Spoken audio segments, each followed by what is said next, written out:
नमस्कार, आपण पाहताय न्यूज 18 लोकमत. आपल्या सगळ्यांचं स्वागत. मी मिलिंद भागवत. सुरुवातीला बातमी दोन महाराजांच्या भेटीची. संभाजीराजे छत्रपती आणि साताऱ्याचे उदयनराजे भोसले या दोघांचीही आज भेट होणार आहे. संभाजीराजे आणि उदयनराजे हे दोघंही पुण्यात भेटणार आहेत. बरोबर 1 तासांनी म्हणजे दुपारी 1 वाजता या दोघांची ही भेट होईल. ही भेट अतिशय पूर्वनियोजित आहे. मराठा आरक्षणाच्या पार्श्वभूमीवर रायगडावरून संभाजीराजे छत्रपती यांनी आंदोलनाची घोषणा केल्यानंतर होत असलेली या दोन महाराजांमधली ही पहिलीच भेट आहे. त्यामुळे या भेटीमध्ये नेमकं काय होतं याकडे सगळ्या मराठा समाजाचं आणि महाराष्ट्राचं लक्ष लागलंय. चंद्रकांत फुंदे आपले प्रतिनिधी आपल्यासोबत आहेत. चंद्रकांत, काय काय प्रमुख अजेंडा ठरला या भेटीचा?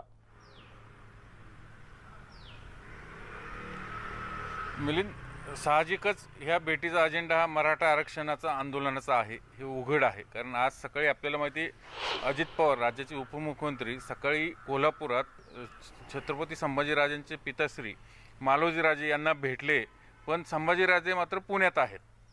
मग त्या भेटीनंतर लगेच राजांकडनं ही भेट रिव्हील करण्यात आली की मी आज उदयराजांना भेटणार आहे.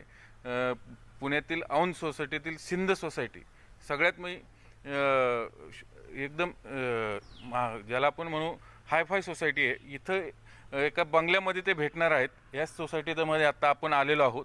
एकदम शांत परिसर आहे. इथंच ती भेट होईल साधारण तासाभरात. जाणीवपूर्वक बंगल्याचं क्रमांक त्यांनी रिव्हील केलेलं नाही अजून, जेणेकरून सगळे गर्दी होऊ नये किंवा माध्यमांची होऊ नये. पण याच गल्लीत तो बंगला आहे हे मात्र निश्चित आहे. आपण पाहू शकतो हे सगळं किती शांत परिसर. आणि इथं हे दोन्ही राजे भेटणार आहेत.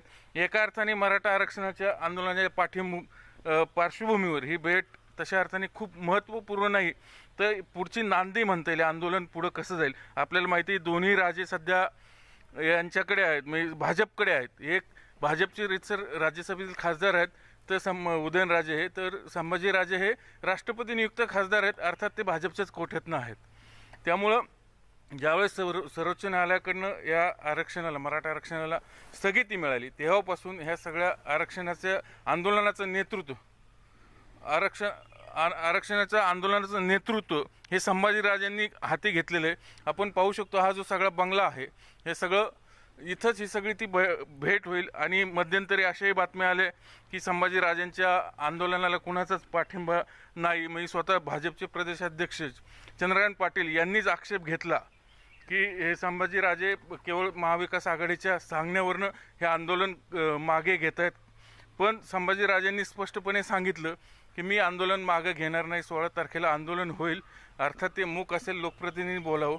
आणि ह्याच आंदोलनाच्या पार्श्वभूमीवर राजांच्या या सगळ्या भेटीगाठी सुरू आहेत. आपल्याला माहिती परदेशी ते कोपडी गेले होते, त्याच्यानंतर ते औरंगाबादला गेले होते.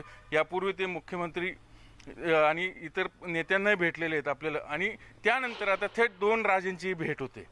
म्हणजे संभाजीराजे आणि उदयनराजे हे दोन गादे आहेत, एक सातारची आणि एक कोल्हापूरची.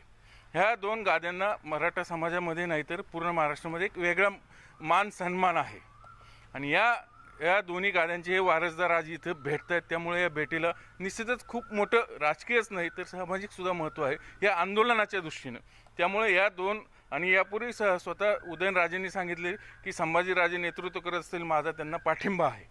त्यामुळे आता जर ह्या भेटीत नेमकं पुढं काय ठरतं, या आंदोलनाची दिशा कदाचित फायनल होऊ शकते. कारण आपल्याला माहिती आहे भाजपने स्पष्ट केलं राजेंनी लवकरात लवकर आंदोलन करावं. राजे एकत्र असणार आहेत का त्यांच्यासोबत आणखीन कोणी असतील, त्यांचे सहकारी किंवा प्रतिनिधी किंवा मराठा समाजाचे अन्य काही नेते? नाही, सध्या तरी दोन राजेच भेटणार आहेत आपल्या माहितीनुसार.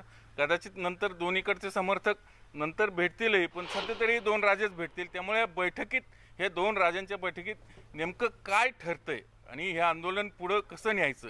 कारण आपल्याला माहिती आहे मराठा आरक्षणाचा सगळा तिढा सुप्रीम कोर्टात स्थगिती मिळाल्यामुळं आणखीन वाढलेला आहे.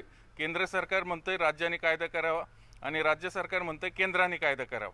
याच्यात ते सगळं अडकलेलं आहे. आणि संभाजीराजे म्हणतात की तुम्ही काही करा पण आम्हाला आरक्षण मिळून द्या. मराठा समाजाला 70% आरक्षण, 70% समाज हा आरक्षणासाठी म्हणजे खूप गरजेचं आहे 70% समाजाला आरक्षण मिळालं, कारण गोरगरीब सगळा मराठा समाज आहे, त्यांना आरक्षण त्यांचं रद्द झाल्यामुळं तो संतापलेला आहे आणि याच संतापाला संभाजीराजे एका आंदोलनाचं स्वरूप देऊ पाहत आहेत. बर चंद्रकांत, तू राहाच आपल्यासोबत आता छावा